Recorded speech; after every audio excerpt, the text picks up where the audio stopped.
So we're back at user-defined functions. This is the second tutorial on this. The concepts are quite high-end, so you have to kind of spend a bit of time mulling over what I said earlier, and maybe attempt to make one yourself as well.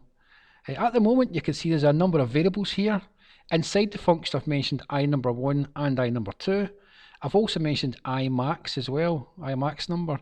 Those three variables there are at that function, but you also find the same three variables are also in the main code. Now I have to explain something here. They're not the same. They're not the same variables. They look like the same variables, of course, but they actually are not the same. What's happened here inside the function is I've basically declared this variable existing here and here, and these are both variables that exist within this function. When this function is completed, all the values the function was using are lost in the computer's memory. It basically clears it all away to forget it. Right? So although I've used the word I number 1 here, that variable is not inside that function. It's not been created in that function, therefore they're not the same variable. You think they are, but they're not. I'm going to prove that by changing a few things. I'll call this I num 1 and that I num 2. So those are definitely different names, so not the same thing at all. I'll go in here and I'll make sure the references to I number 1 change to I num 1. And all the references to I num 2 change as well. Try not to miss any out. There you go. I'm also going to say that even I max, which is here, right, is not the same as I max, which is in there. So I'll change that too, just to show the difference. I max on its own, so it's no I max number. So I've basically changed all the variable names here within this function, so those variable names are definitely not the same as the ones you see here. And we'll run it now and see what happens. And again it says 30. Right, so let's examine what's happened here. In the main program here, I've technically created these three variables, including this one, although it's using the function to get an answer. These are all created here. Right, I'm going to start using the word global here. Right, so I'm going to put in the word global. Global variables are created in the main code and can be accessed from anywhere in the code, which makes sense. We've been doing that anyway. You make a variable and it can be used anywhere.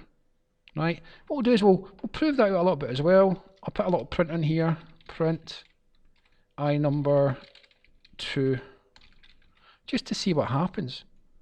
And we'll run it. And it says 22 and 30 now. So the 22 is this bit here. So although this variable here is created in the main part of the code, it's a global variable, which means I can use it anywhere, which means I can use it inside this function if I want to. Right? Now, if you're making functions, a lot of people say don't do that. That's not a good idea. Right? The idea of a function that you make, a user-defined function, is something that can be copied and pasted into other programs and be used again and again and again for different reasons. Now, if I left that line in there, that's referencing a global variable that's not in a new program. I can make a new program that doesn't have number 2. Therefore, if it tries to print number 2, it will crash because it doesn't recognize it. So you try to make sure that all the variables you use inside a function only are created and exist inside that function. That way you can take that function and use it again and again in different programs. It's called reusability. Right. So down here, we sort of proved that these are different now. Let's look at the example. So I number 1, whatever this value is, in this case it's 30, is passed as a parameter to the function, and it's passed to this one here. First one to the first one, so that's why it's here. Right. It's got a different name, but that's okay. I made this variable inside this function, it's fine. So num1 holds the answer that I sent in. I number 2 is 22, it gets sent through as well, and it gets grabbed here by this parameter, this variable. Now, imagine pass to parser. You're basically taking the information and passing it over to someone else to then process. So those two things were sent in. There's the code to work it all out. Imax is only existing within this function if it's created inside this function.